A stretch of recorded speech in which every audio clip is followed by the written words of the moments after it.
Welcome to an encore episode of the Remarkable Retail Podcast as Steve and I take a break and recharge for Season 6, launching January 17th, 2023, presented by Market Dial. We've removed the current retail events news and have gotten right to the episode's heart.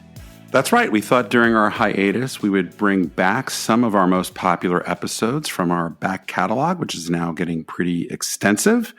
And we also are lucky to have lots of new listeners and subscribers, so perhaps they have not heard these before. The last Encore episode that we piloted was top rated. And yes, as you know, we are all about testing new things here on the Remarkable Retail Podcast. This episode was one of my favorites. You know, I've been working through much of my career to describe the future of retail, omni-channel, physical, bricks and clicks. Steve, I really think you nailed it with this one. Well, thanks. Yeah, the topic is the hybridization of retail. It's something that I first wrote about in my book, Remarkable Retail, and then I've revisited it in some other writing and some of my keynotes. And we did this featured episode on it. And what it's about is both the hybridization from a physical and digital perspective, but even more so, it's how retailers are changing their go-to-market strategies with different formats, different supply chains. So it's more than just that blurring of the lines. And when I first wrote about it and started speaking about it, it was a bit more of a prediction. Mm-hmm. And now a lot of it is coming true. So I thought it was worth going back and giving a listen and see if that prompts some new ideas for folks that listen to it. Now, before we get to this great episode, a reminder to the listeners, if you happen to be at the NRF Big Show in New York City, we are on the stage Monday, January 16th, 12:30 with Gretchen Gans from the Container Store, presented by Market Dial. Steve and I will be there, and there's a book signing opportunity, and it's going to be a whole lot of fun. So look forward to seeing you there. And the season premiere of our show season 6 launches January 17th, coming right up. But for now, let's get right to this episode.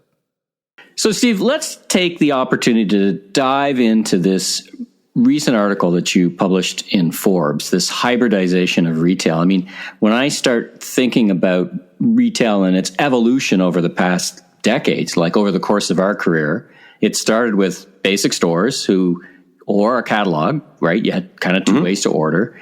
And then along comes e-commerce, which in its early days, I remember it was just basically like a catalog on steroids, plus people could go and order themselves. But it's really evolved to be so much more. And I think COVID's had a role in if not the evolution itself, the pace of the evolution, the acceleration, as our friend Carl Boutte would say. Right. Yeah, this is an idea. I felt really compelled to write the article for a couple reasons. One is that I think there's some changes that are going on, which we can talk about in more detail in a second, I suppose. But there's some changes that are going on in retail that are really underappreciated. There's so much attention on the acceleration of e-commerce and all things digital that I think we're losing some of the nuances and some of the things that really retailers have to spend more time on. So I wanted to get that word out. But also it was an idea that I explored in my book, but I don't know that I fully got to explore it as much as in retrospect I might have. So, but yeah, if you think about retail, really through the 90s, for the most part, you had two basic ways to shop. 97, 98% of it was go to a store, pick out what you want, take it home with you. And then you had mail order catalog, which was, you get catalog in the mail and you look at it and then you phone, fax, and eventually order online. So it was pretty binary. There wasn't a lot of overlap. Yes, a few of the catalog players had some stores, but not a lot. Yeah. And overall just represented a very tiny percentage. Yeah. Then e-commerce starts to come along, more or less late 90s, and it's a better catalog for the most part in that it's certainly a different experience to be able to, experience a brand on your computer, do all the things that the web allows you to do much more conveniently, place an order directly, certainly from a marketing standpoint. It created a whole different way of communicating with the customer via email and so forth. Yeah. So it went beyond the limitations of the print media itself, right? I mean, I've run catalogs before, and they're a big, long process. Of course, big shops like Sears or Williams-Sonoma, they've got that process down. But, it's weeks, not days in terms of I have a product. It's a lot of planning. It's a big machine. And then ultimately you're limited to, the ROI of print catalogs and mail distribution. So that broke that wide open, right? We can have a catalog of millions of items. Probably was what kind of spurred, guys like Bezos to start creating e-commerce. Says, wait a minute, I don't have to worry about print costs. I can have no end to the number of items. That's probably one of the big, as you said, better catalog, right? Yeah, I mean, the endless aisle, so-called endless aisle, started to become much more of a thing. The immediacy, the changing in marketing dynamics, and those were huge. I'm not trying to diminish it because obviously we went from a place where, this form of direct-to-consumer, previously mail-order catalog, to e-commerce started to grow quite dramatically. But the thing that I think was interesting for probably the first really 10 or 15 years of e-commerce is that the distribution side of it really didn't change retail all that much. Stores themselves, they had competitive pressure from e-commerce, but stores themselves didn't change very much by virtue of the growth of e-commerce. And the supply chain, for the most part, didn't change very much. The typical way, if you take music and games, things that can be digitally downloaded out of the equation, but, more of a tangible product, still, and certainly Amazon is the best example of this, we're largely talking about very large eventually automated distribution centers shipping a parcel through the mail to your home or office, which is exactly what Land's End and Williams-Sonoma and Sur La Table and all these guys were doing before. We're now just operating at a much greater scale because this direct-to-consumer piece is not 2 or 3%. Now it's 7, 8, 9%. Right. But there really wasn't, it still was kind of a dualistic or binary world, which is here's this direct-to-consumer, which is mostly from a centralized distribution center shipped to you at your home, and stores largely not changing very much. What started to happen, largely by virtue of buy online, pick up in store, and buy online, return to store, and in some cases being able to check store visibility or inventory visibility online, right? Then you started to get stores and online or direct-to-consumer merging a little bit. So there certainly has been this growing blurring of the lines between digital and physical, both because of consumer shopping behavior of digitally influenced purchases in stores. But really, a lot of that became or remained pretty separate. What I think what picked up steam pre-COVID, but has been taken to a whole new level now, is the hybrid nature of the shopping experience and how that has really started to transform the stores themselves and the supply chain in particular in pretty profound ways. What in your mind were the antecedents to that? As I think of terms like omni-channel and cross-channel, those things were present in the before time. In the years pre-COVID, you had curbside. You had the beginnings of many, many things. Even back to the catalog era, you had places in the store where you could pick up your catalog order. Sure. And you had curbside pickup, and these felt like the antecedents. So they were there. So what's changed now? Is it if you were in store design 20 years ago, you probably 30 years ago, 40 years ago, you may have been asked to cooper together some kind of process where people could pick stuff up and drop stuff off. But what is so fundamentally different in your mind than it's beyond omni-channel? It's this full hybridization. And I think you break this down in a couple of really interesting areas. So we get to unpack this, like the store. Let's start with the store. What's so fundamentally different that you want people now to sit up and pay attention and say something has meaningfully changed in the way you need to think about the store? Well, I think some of these forces have been building for quite some time. The consumer shopping behavior, I've been saying and others have been saying for a long time, consumers are really brand centric. Like they don't make nearly the distinction between stores and online that a lot of retailers think. But as more product or as more shopping behavior moved to being digitally led, and more retailers started to build these functionalities, whether that's existing legacy retailers or some of these newer brands that really built built for an omni-channel world, as much as I hate the term omni-channel, but basically said, customer is the channel. We understand some customers are going to research online, go to a store. Other people are going to go to a store and then buy online later, right? So there's just this constant building of this consumer behavior. I think the thing that really started to tip the scales, though, were smart devices, because before smart devices, going online, so to speak, was a pretty deliberate activity. You went to a computer that was in your home or in your office. You didn't have this mobility that broke sort of that behavior of, okay, now I'm going to shop online, or now I'm going to go to a store. Now you can be shopping anytime you want. So again, this has been a pretty steady progression. This didn't happen overnight, but I think these forces in terms of consumer behavior, mobile shopping, better websites, new business models that weren't so stuck in this siloed world, that all kept building. And I think what COVID did was it certainly accelerated more of this digitally led shopping behavior, but it also made clear when stores were closed or largely closed that customers do value the immediacy of a store. MarketDial is an easy-to-use testing platform and emboldens great decisions, leading to reliable, scalable results. With MarketDial, you can be confident in the outcome of your in-store pilot initiatives before rolling them out across your fleet. In a challenging retail climate of supply chain disruption, labor shortages, and dynamic customer behavior, the need for reliable insights has never been greater. Validate your remarkable ideas with MarketDial's in-store testing solution. The proof is in the testing. Learn more at marketdial.com. That's marketdial.com. We saw so much curbside pickup, buy online pickup, and store type activity just spike like crazy. And stores had to respond to that. The other thing, which has been building pre-COVID, but again, was just kind of put at a whole new level, is this battle for convenience. And even if you have 2 or 3 large distribution centers and great rates with FedEx and all this kind of stuff, there's just cost and time challenges from shipping all of your products from a centralized distribution facility. And so some retailers said, well, gee, we don't have to think about it as having 2 or 3 distribution centers in the country.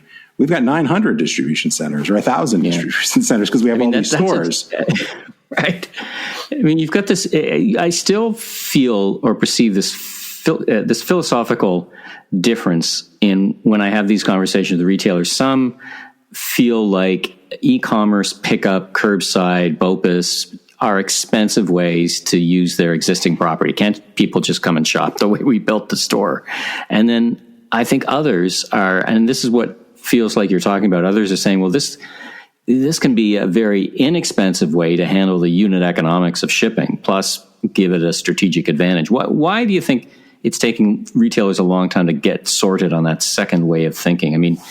One thing that as I continue to reflect on the COVID era and what it's actually meant, and I don't think we know that yet, is, demand for e-commerce skyrocketed a couple of years in advance. It was always coming. So, as you know, in the old saying in retail, volume solves some sins.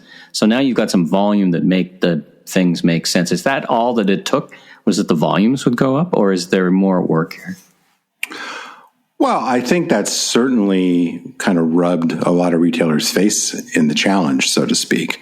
When you had all this inventory, in essence, trapped in these stores, and when consumer behavior shifted so abruptly and you've got all this new traffic to a website, it's pretty hard to ignore that. It's really in reaction to some changes, many of which we're already seeing kind of a regression to the mean, or at least some moderation. Sure. So, sure. But I think the thing that's kept, and I'm a little bit like a broken record on this, but I think a lot of it is cultural and organizational, and in some cases the way the systems are set up, because so many existing retailers have largely built these silos between brick and mortar and digital.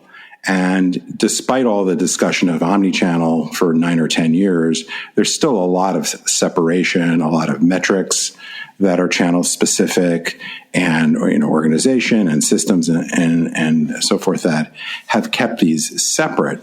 And some of the smartest retailers, the retailers that benefited from the COVID time, were breaking down those silos and thinking about their stores more as a hybrid pre-COVID. But I think now as retailers look at the success that Tractor Supply, Best Buy, Target, others have had from things that they've been working on for years, that just causes them to go, maybe there's a different way of doing it. But if you just look at the data, it's not so much that e-commerce is growing in so much in the traditional way, i.e., order online, we ship it to your home. So much of it has just been pushed to consumers wanting to go get it themselves, right?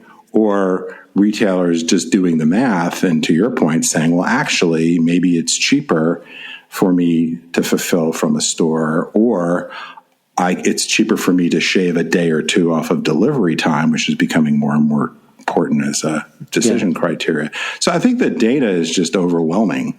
But the resistance, I think, aside from the organizational and cultural resistance, is the existing installed base, so to speak, right? If you've built a store for a singular purpose and suddenly you're going, oh, wow, now I'm fulfilling 20, 30, 40% of my e-commerce orders from store, whether that's shipping them or customers coming to get them. And, I'm getting a lot more buy online, return to store. Actually I'm starting to realize the marketing benefits to the brand from my store. Maybe I need to think about how I invest in my stores in a different way. So all these forces have been accumulating. There's plenty of models, I guess, to look at now that are having some success that think about their stores in a different way. So I think there's just waking up to a reality that's been brewing for a number of years. Let's talk about shopping centers not really changing gears, but because you talk about this in the article. Would you agree that there's a future for A-class malls? What's your perspective around the future of malls, and then what do they need to do to be part of this future? So I think there are two fundamental dynamics going on with malls. But to answer your question, I'm generally pretty positive, I guess, or at least optimistic towards the A malls. Not everyone, but the majority of them, and generally pretty pessimistic about all the other malls. The first factor is just in general what I talk about in the book, which is that there's been this collapse of the middle. Most regional malls, both in terms of their location and the way they've put together their tenants, are really built for a totally different era that doesn't exist anymore. The change that they would have to undergo is very, very massive. So their ability to reinvent themselves at anything remotely close to what they've been doing, I think is pretty much zero. So most of them are going to get bulldozed or massively repurposed. I think the A malls, they have a reason for being largely because they have unique tenant mix. They're in areas of great demographics, and so they can carve out a place. They certainly have to evolve, but I don't think they need to have nearly the degree of change, kind of by virtue of the collapse of the middle. But one of the things that I think mall operators are fundamentally missing is, again, it's the same kind of dynamic for an individual store. They built the real estate, and sorry to make it all about real estate, really, because it's not. But just it's easy to visualize, right? Like they built those stores for the kind of consumer demand that existed a decade or more ago, generally. And again, their model was all about you go there to see stuff, pick it out, maybe get some sales help, and take it home with you. And that's still going to be a very, very important thing going forward. But the entertainment value of malls, the marketing and brand enhancement value of malls, the fulfillment and service role of malls, just like it's changing at stores, it's changing for malls. And most malls have not even come close to dealing with this in terms of having centralized pickup and for online orders, or some of them moved to that in the COVID times. But again, it's they're very built. The other thing that I think affects real estate, not just the malls, but the commercial real estate industry, is they're used to getting paid on a percentage of sales rung up in a store. But if your physical space has a significant role in driving your online business, that's just a flawed formula. You're going to have to figure out how to solve for that and how to invest in those malls with the reality that they're building brands in the trade area, and not all of that is going to be reflected by what gets rung up in that store. Though I guess to their benefit, anything shopped online and picked up in store. I mean, this is where you get into the nuances of who tracks what and what accounts for what. But if I'm in my local, I mean, there's when we go beyond A malls, there's a lot of communities across North America with, very good malls that are B and C, smaller community malls. How can they survive? I mean, could they not earn the revenue from the many, many retailers that are in them, both local and Main Street, and some anchors that generate online revenue shipped to those stores? In other words, can they turn it around? I mean, well, this is where it gets down to some of the specifics. There are certainly some malls that are classified as B malls that could redevelop part of the property, add a hotel, add apartments, add some other things that would take some of the space that's essentially dead and not only earn some income from it, but perhaps generate some incremental traffic. But part of the problem for a lot of malls is there aren't tenants for that space, right? A lot of the sort of usual suspects, whether we're talking about anchors like Sears, JCPenney, and others, are pulling back so much. And a lot of the apparel players that had big presence in malls are also greatly consolidating, and there aren't enough Pelotons and Warby Parkers in the world to take that much square footage. So it is challenging. I certainly think if they've got great real estate and a lot of the good qualities of what makes for good real estate, there are some pretty aggressive re-tenanting things they can do, but it's not going to be going to the usual tenants that have paid the bills for the past decades. It's going to be new sort of tenants, whether that's restaurants or entertainment or something like that. But it's pretty significant, and certainly even a fairly mediocre tenant can generate a fair amount of online business, and if they can figure out a way to participate in that. But I think the challenges for a lot of the real estate is the amount of investment it's going to take to repurpose that. I mean, I'm not trying to be too flip about the bulldozing it, but when you think about how much money it would take to repurpose a mall that's very mediocre, then the question has to be, am I better off bulldozing it and doing something else entirely different with the space? And we're seeing dozens of those right now in the U.S. at least. I don't know so much in Canada or other markets. Yeah. Yeah, I mean, certainly a little bit. I mean, what we see a lot of is food districts, fitness clubs, more of these large format type things. And you've got some really nice B malls that have carved out a nice representation in the community. And it's really then about re-tenanting versus, maybe we're just organically, we're going to have less fashion retailers, particularly after COVID. But maybe they're different types. Maybe they're different types of retailers. Yeah, I think one of the challenges that perhaps is a little bit unique to the U.S. is there was such a formula, and I, having worked at Sears back in the day, Sears was a big driver in making a lot of this happen. There was such a formula of building these big regional centers with 3 or 4 anchor, department store anchors and a huge parking field. Now let's talk about flagship stores. You talk about a hybrid brand distribution strategy. I started to think about a role for flagships. Is there a role for anything beyond just transacting? Like, is that now the primary role? Like, what do you mean by a hybrid brand distribution strategy in retail? Well, I'll mention briefly before I answer that directly. If you think about at any given store becoming more of a hybrid, so performing the role as advertising, as a service center, the traditional role of going and get stuff and taking it home with you, buy online, pick up in store, all those kinds of things. And when you start to think about, if you're a brand owner like Nike, there's an aspect of your strategy which is very much about building the brand and not worrying so much. I'm not saying they don't pay attention to it, but you're building the brand and you're going to get paid off somewhat by people transacting in that particular location, but they may learn about your brand and go transact at other locations that you own, but also you have wholesale partners. And so if you develop brand preference for Nike, you may then go and buy that at a wholesale partner. So I think this is not a terribly new idea of a flagship store, but I think what we'll see more than just kind of the reinvention of the traditional flagship on Madison Avenue or Fifth Avenue or the Champs-Élysées or whatever.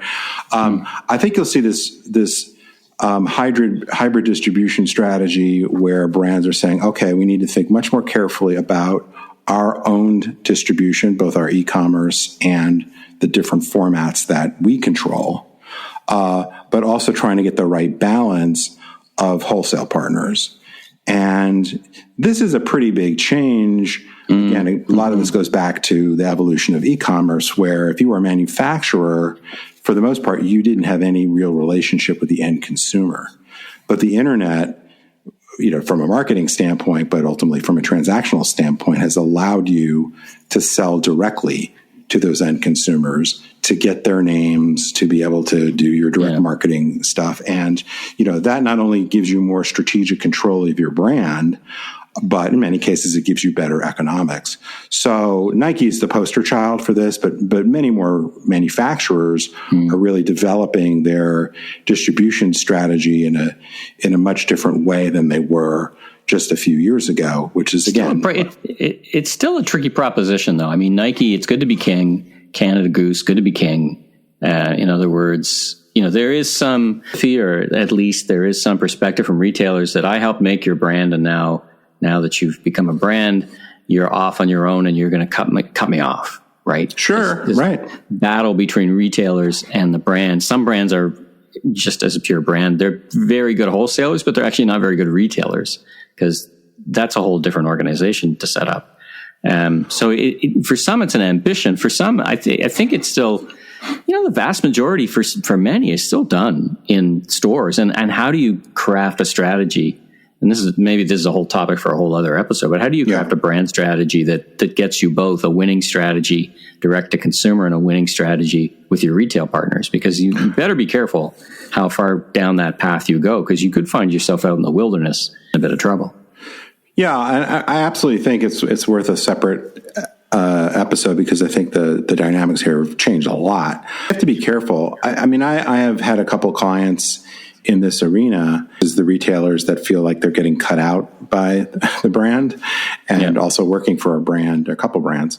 I think if you're the brand, you have to really understand how you drive consumer demand, both in the short term and the long term. And you don't want to get too greedy, I guess is the way I would put it. Yeah. And you got to be something different too, right? So I was on this one site, I won't mention what it is, and they basically sell direct to consumer what they're selling at the retailer down the street. And I was thinking, okay, but I don't see anything compelling about that in and of itself, other than maybe you strip off a few, ardent, dedicated customers. It really takes more thought than just I'm gonna pull everything together and put in a DTC strategy. There's got to be a there, I think. Yeah, if you're just like, hey, right? I want to cut out the middleman and make more money. That's kind of what I mean from a greedy standpoint. Like, you could convince yourself, hey, now that I can go direct, maybe I should go as direct as I can, because who needs these pesky middlemen, right?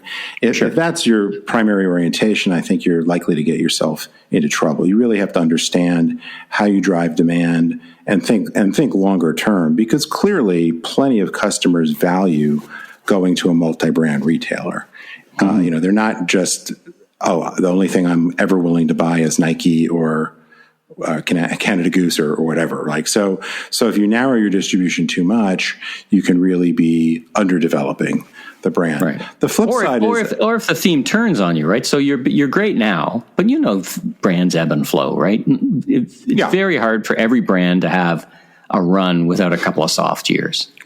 Right, and you don't want to be having to, you probably aren't going to be too welcome when you go running back to your distribution partner saying, oh, take me back, I love you, I promise I'll change, right? Right. So, I think you absolutely have to look at this as a long-term strategy and understand the risks. But the flip side, which I've said to some of the retailers that are complaining basically about some of their brands going direct, is, look, the reality is, particularly if they're public companies, they have shareholders, and they're going to do what's in their economic long-term interest. Mm-hmm. And there's a lot of strategic advantage to controlling your destiny, as well as money to be made if you can appropriately expand your direct-to-consumer business. And certainly if you look at Nike's results, for example, the results are amazing. So now that doesn't mean they'll always be amazing, and Nike is a very special kind of brand. So not everybody can try to do what Nike's doing. In fact, very few could. So you have to be very careful. But I think again, one of the fundamental changes by virtue of e-commerce and by virtue of consumers having this world of choice at their fingertips is that it just allows for a whole different way for consumers to kind of switch things up, to blend what they want. And if retailers are really built for an age that doesn't exist anymore, or brands are built for an age that doesn't exist anymore, they're going to have to respond. And, part of what I argue in the article is, this can require a lot of change, and most retailers are not very far along on the journey. Well, let's wrap up in terms of this. What this all means to the listeners. Like, if you're a retailer, you're a brand listening, thinking about this hybridization of retail, how do you get your arms around it? It's a big task. You've just got your arms around surviving, hopefully, through COVID. Now, what are you going to do to make that business thrive as we go forward? What do you recommend? A couple of things that they should do to get their arms around this new reality that is modern retail. Well, to a certain degree, I think the main piece of advice I would have at both the store level and at the trade area or market level is to really kind of start from scratch and look at consumer behavior, look at what's going on with fulfillment, and say, okay, if I had to do it all over again, and I was going to open a new store, or let's say I was going to open a new market, how would I ideally deploy in my given store and a given market? So if I were going to build let's just say it's a 30,000 square foot store today, where would it be? How would I configure it? What are the different services and roles that store would have to fulfill with that overall lens of the different roles that stores might be providing for you? And similarly, if I look at a given metro area, I would say, okay, well, maybe I've got 5 stores in the market, and they're probably all pretty much the same. But if I had to do it all over again, would I deploy in a different way? Would I have one flagship and 6 satellite locations? That's interesting. Would I, say like a Nordstrom does with their, some listeners are probably familiar with, they basically have the full version Nordstrom, they have an off-price version, and they have these they're starting to have these local stores, which are service only. We're seeing some retailers do, fulfillment only stores versus, basically consumer facing stores. So I would say, strip it down. If I had to do it all over again, what would my store look like, or my stores look like? What would my deployment strategy look like in a given market? Now, that's probably for many retailers going to be really different from what it looks like today. But I think starting with that blank sheet of paper and thinking about that for the future can provide some really good guidance. And if it turns out that you have a bunch of leases that are coming up or opportunities to perhaps redeploy your real estate in a more significant way, not only, a given type of store format, but like I say, the whole market, at least you've got a sense of where you'd ideally like to get to. And then you can kind of work backwards and start to say, okay, well, in terms of investing capital, in terms of reconfiguring. But then, that's going to lead you, the crazy thing and the complicated thing, which is why I say this is really big and hairy in the article, is that's almost certainly going to lead you to thinking about your supply chain strategy, your technology strategy, your touches everything. Touches everything. Yeah, I mean the role of a store associate, right? Yeah. So to try to get your arms around it, I think you kind of have to break down to kind of unbundle and then maybe rebundle your strategy and just kind of lay out a sequence. And, for some retailers, it's going to be much more urgent than others, right? So everybody sits in a little bit different place.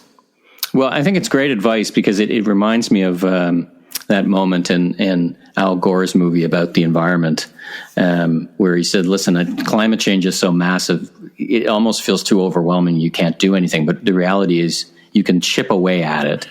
Right. And eventually you reach this point of critical mass where you've not just chipped away at it, you've made a meaningful difference. So start at the beginning, right? How would you reconceptualize the store? What would it look like today?